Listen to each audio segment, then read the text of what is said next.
In this video, we'll have a look at what are the best practices for milestone-tracked key result.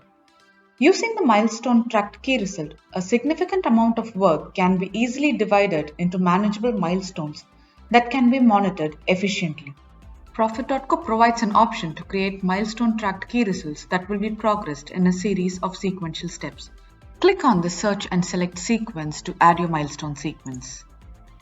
You can select from our preceded templates, or if you wish to create new sequence, click on the Create New button. The sequence name should be short and direct. It is a good practice to curtail it to 1 or 2 words. Add achievement percentage depending on how you want to progress your key result. Profit.co provides an option to set parallel check-in in milestone sequences. By using this feature, you can check in and make progress for individual milestone sequences. Click on Add for the sequence.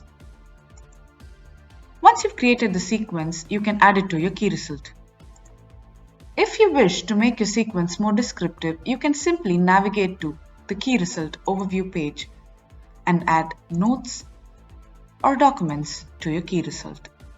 To add notes, click on the plus icon to add the notes. You can enable the private notes icon to keep your notes private. You can also add documents from your devices or Google Drive and even a link to the document. Hopefully with this video, you can use our milestone tracked key result much more effectively. Thank you.